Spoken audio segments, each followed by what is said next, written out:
everyone, in today's episode I'm going to make something that you have definitely never seen before, and it's going to start with these oval frames.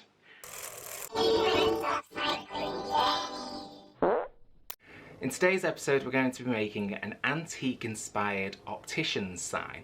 I've seen them online and they usually sell for around about £2,500, and I'm going to make mine for just 1% of that cost. 1%?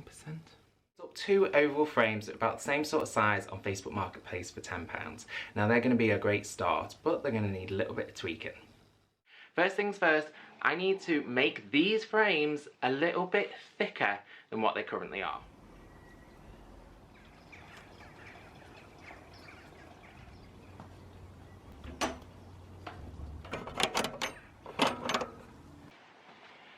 So we've actually managed to make it to working in the garage. I've had to come in here because it's literally started raining. We want to build up the thickness of these frames, and you'll see why that's important shortly. And what I'm going to use that to do is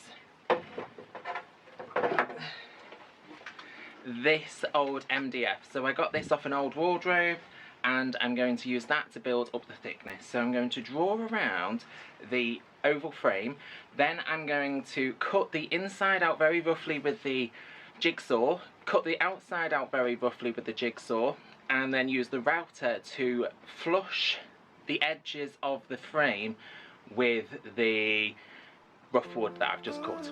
So you'll see it when I show you it. It'll make more sense. In the quiet of my workshop, I feel so at ease. With my hands and my tools, I create with such ease. Sculpting the wood, it's like second nature to me. The grains and the texture, so much beauty to see. We're working magic in my hands, it unfolds. Carving and shaping, my heart feels so whole. Carving and shaping, my heart feels so whole. Lost in the rhythm as the story is told. We're working magic in my hands, it unfolds. Creating something special from a piece of old. The jigsaw is not my favourite tool, but I've got my frame and I'm just going to try and cut a bit closer to this initial outside line as I can, so I don't have to remove as much with the router. This part of the video is just starting to feel a little bit woodwork heavy, so I thought I would show you around my home some of the signs that I've still got. Obviously when we had a booth I was making lots of signs, they were one of our top sellers, but you won't find any live, laugh, love signs in our house or in our booth. So let's have a look at the ones that I've still got. So I made this, which lives at the bottom of my stairs just as you come in the house. Ignore the dead plant. I made this lamp. I made this glass sign, which lives in our bathroom. And even though it's not technically a worded sign, I made this, which was inspired by an antique fairground sign that was valued at £2,500. And mine cost me about £4. I hope you like seeing those couple of signs. I'm hoping that this sign is something that I'm going to be able to add to my walls in my house as well. I also wanted to ask you for any feedback on my videos, how you find my videos, how you find these woodworking bits. I'm really trying to develop and adapt the formula so that I can make sure that I'm delivering good content and that I don't fall off like I have before. So any feedback would really be appreciated. And if you're not into the woodworking bit, I'll leave a chapter down below in the description box so you can skip along to some of the more pretty crafty bits. Thanks. So I'm a messy worker, I've got glue everywhere. I've put glue in between the frame and I've put in a couple of brad nails just in each of the four corners to hold it in place while that sets so I can carry on working on it. What I'm going to be doing next is I'm going to be using this palm router with what's called a flush mount bit. So a flush mount bit has this little collar on it, and when you cut material it will cut along and remove as much material as you want until when the collar hits the edge of the original frame, then it will stop and the two will become nice and flat with each other. We're going to end up with two of exactly the same shape frames by using this bit. Look, I am your upcycler. So it turns out I lost the footage from using that tool, and actually the tool didn't really work that well, so we're going to switch tack. So I'm going to swap to the angle grinder with a flap disc attachment, and that's going to allow me to sand and sculpt these to look a little bit more handmade, and just remove a lot of that material a lot quicker. Carving a shape in my heart feels so whole, lost in the rhythm as the story is told. We're working magic in my hands, it unfolds, creating something special from a piece of old. I don't know what happened. Flap disc attachment just exploded, shattered, and these pieces fired at me and came off with such power that it's really left a mark on my leg. And I don't think I did anything wrong, I just think it was a faulty product.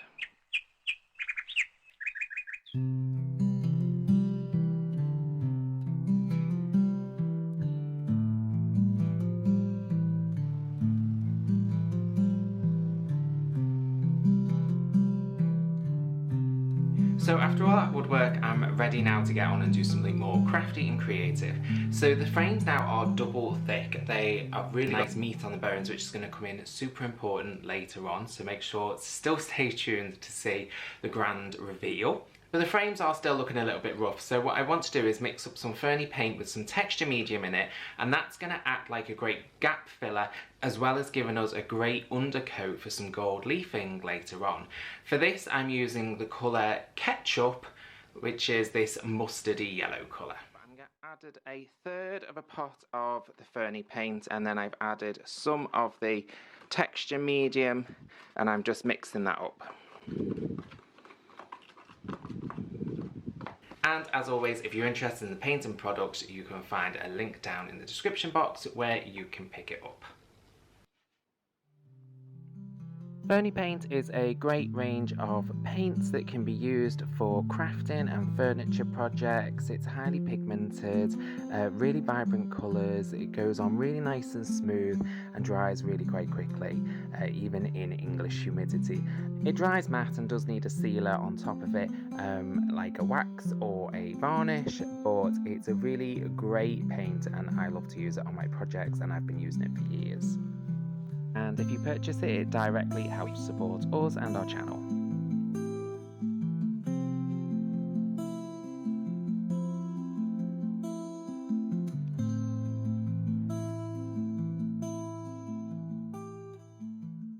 I'll take the dogs for their WALK, and then when I come back, I'll do a second coat.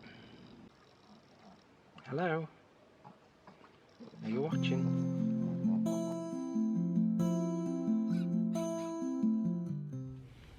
This thing's starting to look like a pair of glasses now, which I'm really pleased about, but we're missing the bridge parts, so that's what we're going to work on next.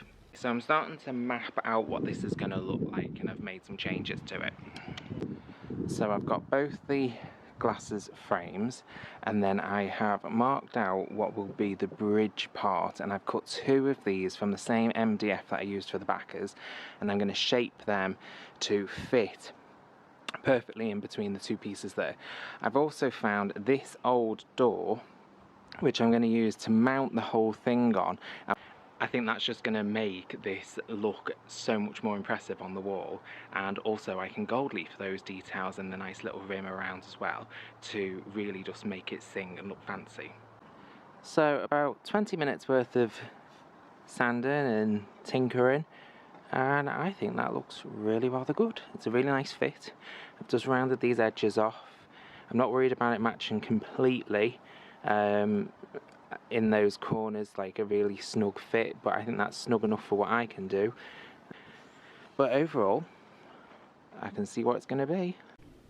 So the door is currently green and it's got a couple of layers of paint on it, so I'm going to want to strip that back because I think having the natural sort of dark rich wood against the gold leaf that I'm planning to put on the actual glasses frame will really make this sing and look great. Only 1 or 2 layers thick and it's going to come off quick, I think. As the sun sets low, I pick up my tools, old furniture, discarded jewels, creative ideas flowing through my mind, upcycling treasures, one at a time. Thought I was done with all the gross jobs, but there's one more thing that needs to happen. When I bought these mirrors, they were obviously mirrors, but I don't want them as mirrors anymore. I want them as just plain glass. So we need to get that paint stripper out again so that I can remove the back film of the glass, and then I'm going to show you how to get rid of the mirrored finish. These mirrors were made a long time ago when things were made really well. So to get rid of them and get rid of that mirrored finish, it's going to take a little bit of elbow grease. For that I'm using this pink stuff, which is essentially like Barkeeper's Friend, only the cheap version. And what that is a very fine grit powder. It's essentially like a really high grit sandpaper, and you can use that to remove the mirror off the back of a mirror. Takes a bit of screwing, but we'll get there. Upcycling dreams into reality, making money while setting our souls free. Handcrafted art with a purpose and style, creating beauty from what once was vile.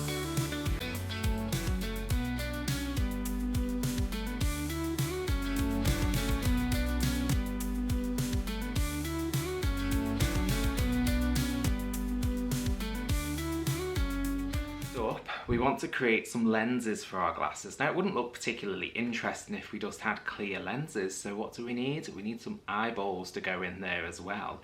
So we're going to be decoupaging using the Ferny Paint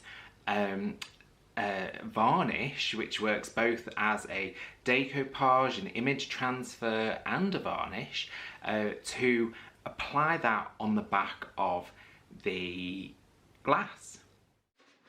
So I've had this poster printed and this is how it's come out. The eyes are a little bit more yellow than I would have liked, but they'll work for now. I can always replace them later if I don't like it after a while. And then I filled up the extra space with just these Cryoboy pictures, just because I might as well get maximum space for the print.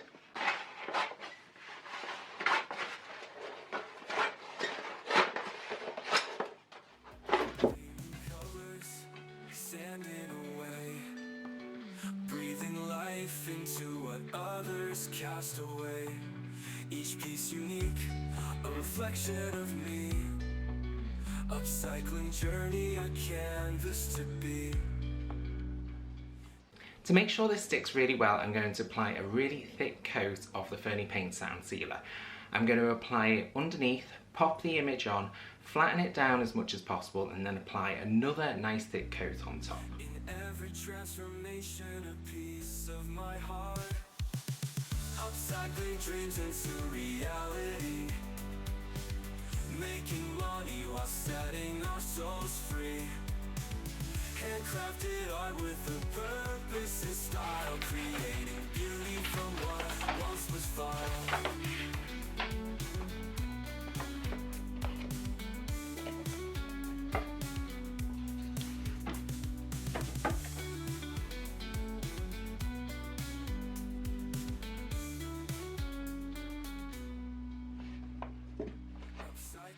I'm going to come in with my secret weapon, which is this.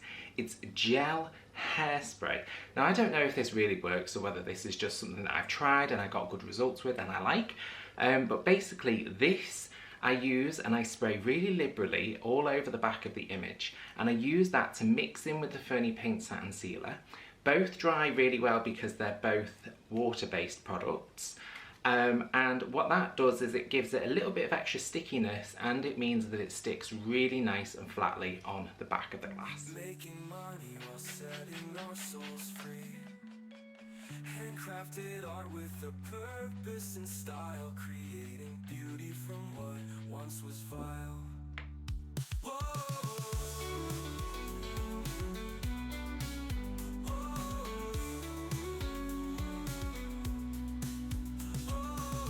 Upcycling dreams into reality. Making money while setting our souls free. Handcrafted art with a purpose and style, creating beauty from what once was vile. So that's now dried. It's dried completely clear. There were some areas where there was too much sealer in some areas, but that's all disappeared and you can hardly really see it now. Some areas aren't fully stuck, but that's just because it's glass, but you'll never ever know. So now I just need to trim off all the excess paper. And a great way of doing that is just to use a light sandpaper, going around the edge and just sanding on that edge, and that will give you a really nice clean cut.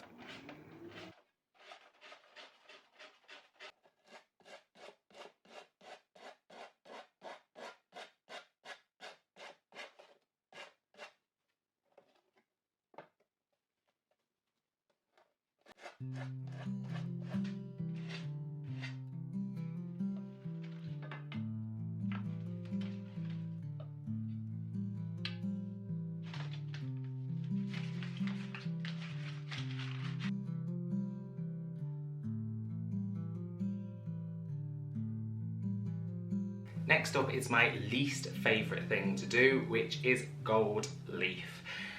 I have seen lots of these optician signs about, and some of them are just painted yellow and then some of them are gold leaf, and the gold ones always look best, so we're going to try and do the same.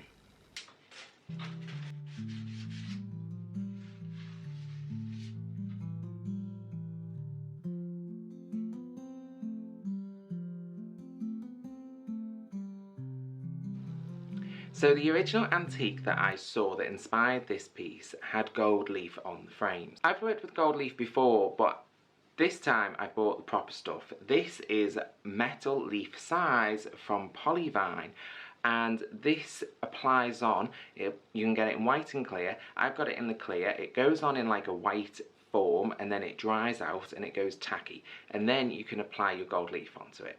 Now for my gold leaf I'm actually using imitation gold leaf. You apply this on, give it 15 minutes, and then when it's tacky you can put your metal leaf on top.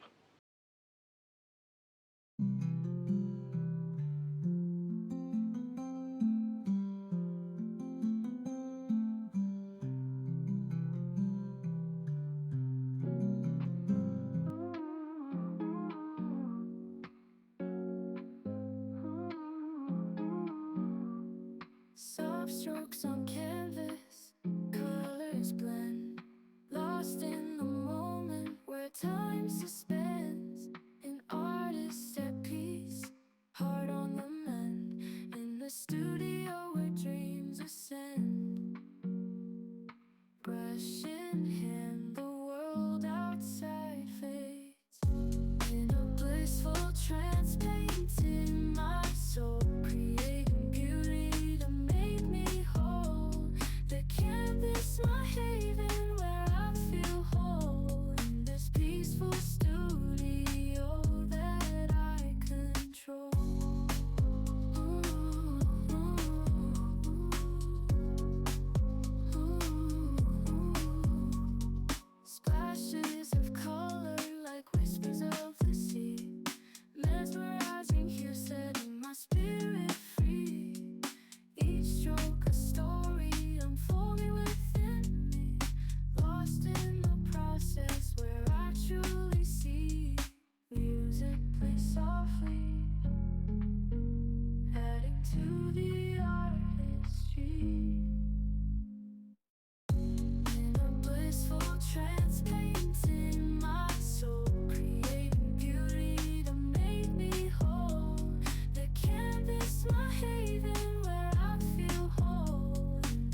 So now that that's all been gilded with that false metal leaf, what you can do is you can polish it using cotton. Now this is what official, gilders will use, but they tend to use it with real gold.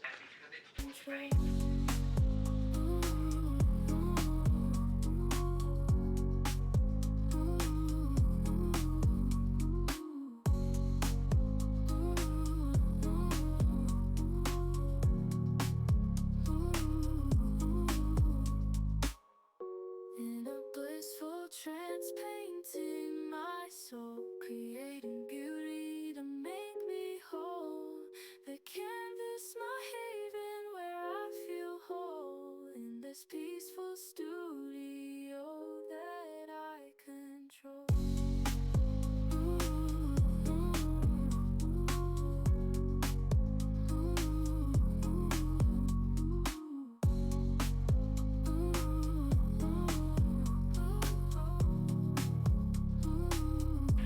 Honestly, you'll be finding gold leaf all over your house for weeks, maybe even months, possibly even years.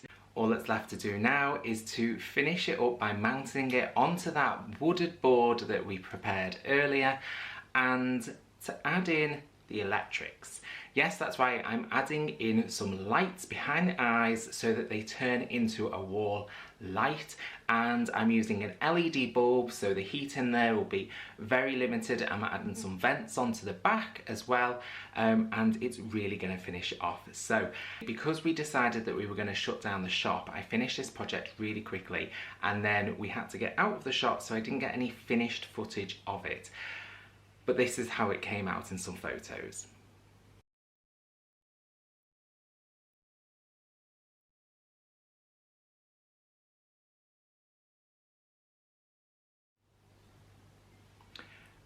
This piece was originally meant to be for me, but when I put it in the place that I had it, it just didn't really work in the space, so I decided to sell it. I had it online for a couple of weeks and it didn't sell as it was, so it needed another glow up to give it a bit of an extra look. I painted the whole thing over in Fernie Paint Black Night, so it was a really nice deep black. And then I went over it with the Revell gold paint that I like to use, which just took away the gold leaf. I felt like the gold leaf worked, but it didn't look truly antique, and so I was able to make it look a bit more period with the paints. And this is how version 2 of it came out. Let me know which one you prefer in the comments box. It's Kieran's upcycling journey, a show that's meant to inspire. Every old piece he transforms, sets our hearts on fire. With a glue gun in his hand and paint all around. And after all that work, I did manage to sell it and I got £200 for it, which, considering all the work involved, it wasn't a great amount of money. I think it was definitely worth more, but it did go off to its forever home and I'm happy about that. And it's another unique project off my list. I hope you like how this project came out. If you did, don't forget to give this video a thumbs up, even just give it a thumbs up for all of the processes involved in making this final result. And make sure that you've hit up that subscribe button so that you don't miss any projects from me that you won't see anywhere else. One man's trash is another man's treasure. It's Kieran's upcycling journey, a show